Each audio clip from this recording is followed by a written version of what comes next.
Então vamos imaginar que a gente tem o seguinte caso. Nós temos um bloco aqui de 10 kg, ele está sobre uma superfície horizontal, e a gente vai considerar que não existe atrito entre essa superfície e o bloco. Esse bloco está ligado a uma mola e essa mola está ligada a uma superfície vertical. A gente sabe quanto é o comprimento inicial dessa mola, que é 10 centímetros. A gente sabe quanto é o coeficiente elástico da mola, que é de 100 newtons por metro. E a gente sabe quanto é a massa do bloco. Então imagine aí que, primeiramente, você puxa esse bloco nessa direção. Certo? Então a gente quer, vamos dizer que você puxa com a intensidade de uma força F, e que a intensidade dessa força F, a gente pode imaginar que seja, a intensidade dessa força F seja equivalente ao peso do bloco, certo? Então você puxa com uma força de um peso de 10 kg.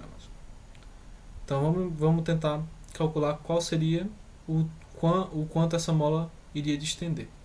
Esse é o nosso objetivo aqui, só para aplicar o que a gente aprendeu da lei de Hooke, a lei da elasticidade.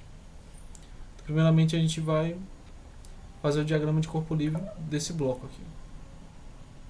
A gente sabe que se a gente separar o bloco, se a gente separar o bloco da mola, a gente vai ter atuando somente sobre o bloco essas forças. Você vai ter, obviamente, vai ter uma normal aqui da superfície. Você vai ter o peso do bloco. Então vamos dar o nome para essas forças. Essa daqui é a nossa normal. Esse daqui é o nosso peso. E você vai ter uma resistência da mola atuando sobre esse corpo. E ela vai estar nessa direção aqui. A gente vai chamar essa daqui de força elástica, tá? Então vamos chamar força elástica. Vou chamar de Fe. Então se a gente fizer as contas com esse diagrama aqui, a gente pode considerar, como sempre, a gente vai considerar o x sendo horizontal e y vertical. Então não vou nem desenhar aqui. Se a gente olhar só para o bloquinho, a gente vai ter que a soma das forças em y, ela vai ter que ser igual a massa vezes a aceleração de y. A aceleração em y é zero porque o bloco não se move na vertical. Então isso aqui é igual a zero. E a conclusão que a gente chega é basicamente que a normal é igual ao peso do corpo, que vai ser igual a massa vezes a aceleração da gravidade. Se a gente analisar em x, a gente vai ter que a soma das forças em x ser igual a massa vezes a aceleração em x. Como a gente quer descobrir qual é a deformação da mola, a gente vai supor que ele vai aplicar essa força aqui, F, até você atingir o equilíbrio entre essa força F e a força da mola.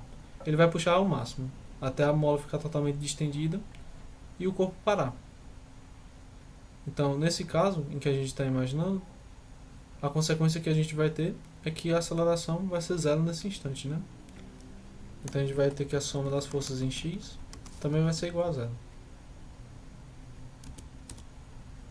As forças em x é F menos a força elástica. Isso tem que ser igual a zero. A força F, que a gente imaginou que ele puxaria aqui, seria a força equivalente ao próprio peso do corpo, que vai ser mg.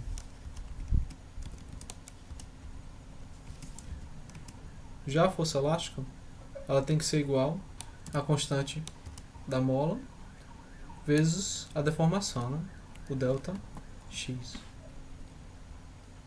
O delta x vai ser a distância daqui, de onde a mola tem comprimento não distendido, até o comprimento máximo. Então nosso delta x vai ser esse valor aqui.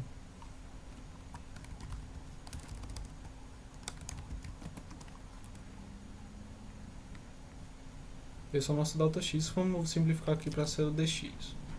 Delta x é dx. Isso tem que ser igual a zero. Então é só a gente fazer as contas aqui. Se você passar o mg para o lado direito, você vai ter que dx, kdx é igual a mg, e que, portanto, a nossa deformação da mola vai ser igual ao seu peso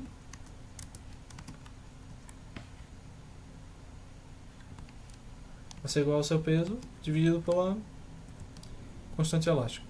E a gente vai ter uma deformação de um valor de 10 kg aqui, vezes 10 metros por segundo ao quadrado, dividido por 100.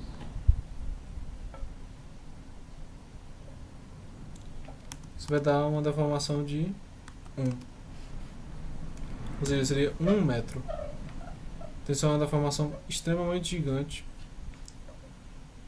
para um comprimento tão pequeno, né? De 10 centímetros. Então essa deformação aqui com certeza ela não vai acontecer. Provavelmente a mola vai romper antes que isso aconteça. Então, da mesma forma que quando você puxa o bloco aqui, ele vai sofrer essa força elástica puxando ele para essa direção, aqui na mola você teria uma reação contrária nessa direção aqui, né? E da mesma forma, do outro lado aqui da mola, no ponto em que ela está fixa na parede. Essas duas forças aqui elas vão ser idênticas, FE e FE.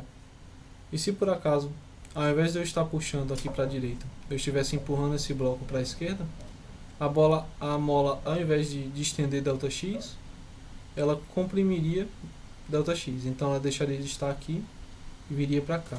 Então com isso aqui a gente finaliza o nosso pequeno exercício aqui, só para demonstrar como é que você utiliza o conceito da lei de Hooke. E eu desejo boa sorte para vocês e até mais.